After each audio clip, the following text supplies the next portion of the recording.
In today's online world of photoshopped influencers and filtered realities, it can feel pretty rebellious to love yourself, flaws and all. That's the kind of rebellion Tana G. Marie wants to see. As a biodynamic breathwork facilitator and trauma recovery coach with over 25 years of experience, Tana loves empowering women to reconnect with their body and the wisdom of their souls. She integrates her expertise in breathwork, myofascial release, somatics, and coaching to help her clients identify and release blockages on a core level, inviting freedom, confidence, and full expression. Get ready for a self-love revolution. Take it away, Tana. Have you ever had one of those pivotal moments in life where you reach the end of your rope and you just have to say, enough? This isn't working anymore. Things need to change. These moments can be quite unpleasant, but they often challenge us to redefine ourselves and to chart a new direction. Following my heart has always been more important than what people think of me. The summer after college, when I was supposed to be looking for a job, I ran off to volunteer in rural Kentucky. The age of 36, when I should have been climbing the career ladder, I quit my job to backpack solo through South America. I've never been afraid to be different. Yet, there I was at the age of 48, huddled in a tub, wearing only a makeshift smock I'd fashioned out of a trash bag, desperately trying to hold on to the illusion of youth. I'd been fighting my gray roots since the age of 19, and this was the last-ditch attempt to get the upper hand in this futile fight. I'd found this chemical-free alternative to the harsh dyes that left my hair orange and fried, but it was a messy, multi-hour process that ultimately failed. So it was there, shivering in my tub, black liquid dripping from my head onto my toes, my scalp raw, the walls stained black, that I had to say, enough. I decided to surrender to a fight I couldn't win, and that began the most transformative journey of my life. As it turns out, finding the courage to accept myself was the ultimate act of rebellion. Did you know that the beauty industry is a $500 billion industry?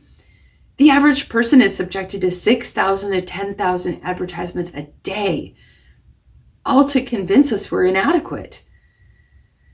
We're told we need mascara because our eyelashes aren't full enough, conditioner to give our hair more bounce, dye to cover our grays, and wrinkle cream because heaven forbid we expose our wisdom lines. 77% of teenagers use Instagram, and 39% of those accounts are labeled influencers, young people who are paid to use and recommend products. The beauty industry is making a profit by selling us the idea that we're inadequate. But even before we see our first advertisement, it's common for women to hear subtle messages that disempower us. Maybe you were told you were too sensitive, too loud, or too shy. You're too much and yet not enough. Not smart enough, not pretty enough, not thin enough. Family, culture, and personal expectations hand us these labels in both direct and invisible ways. Well-meaning parents can shape our values by telling us to give up our creative dreams and pursue a real job. Peer pressure to conform leads to shame anytime we try to stand out. So we slowly start to hide these parts of ourselves in order to belong, trying to learn love and affection while slowly disconnecting from who we are. And here come the advertisers that swoop in and solve the problem they invented with their products. Is it any wonder that we as women struggle to develop a healthy self-image? It has become a radical idea to love and accept yourself as you are. Daring to be yourself in a world that insists otherwise takes a fierce amount of courage. I didn't realize that night in my tub that my gray hair transition was going to be about so much more than hair. I just knew I couldn't keep waging this battle that I couldn't win. So I had to find some way to come to peace with myself and my graying hair. Turned out to be the perfect avenue to self-love. You may think the hardest part about growing out my gray hair was worrying about the opinions of others. It wasn't. It was learning to accept myself. I started with my reflection in the mirror. Have you ever dared to sit with your reflection in the mirror? Can you see and accept those parts of yourself that you thought were flawed? When we can accept ourselves as we are, we no longer feel victim to thinking we need some product to be enough. Believe it or not, one of the most impactful things I did to boost my self-image was to take selfies. I'd always hidden behind the camera because I couldn't stand to look at myself. As I started to let my gray hair grow out, I took pictures to chart the progress of my advancing root line. And in the process, a curious thing happened. I became more comfortable seeing myself. I began to accept those parts of myself that I could never be with. I started to stand taller and look straight into the camera. Now, I can look back through that photo album and watch my confidence grow as I began to feel more and more comfortable in my own skin. Even harder than defying society's standards of aging by daring to go gray was coming to terms with where I was at in my life, even though it wasn't where I wanted to be. I had to take a hard look at myself, my accomplishments, my failures, my disappointments, and my dreams. It was scary to let others see me. I had to shed the pretenses that I was eternally youthful and let people see the real me. The middle-aged woman who is redefining herself while walking around with a head full of black, white, and brown stripes. I've always claimed that my mess is my message. And for 2 years, while growing out my gray hair, I had to embody that motto, exposing myself as a work in progress and an invitation for others to do the same. It's not a very popular path, but there is an unbelievable power in having the courage to be real, to be radically, imperfectly, authentically you. We're often taught that vulnerability is a weakness, when in fact it's a strength.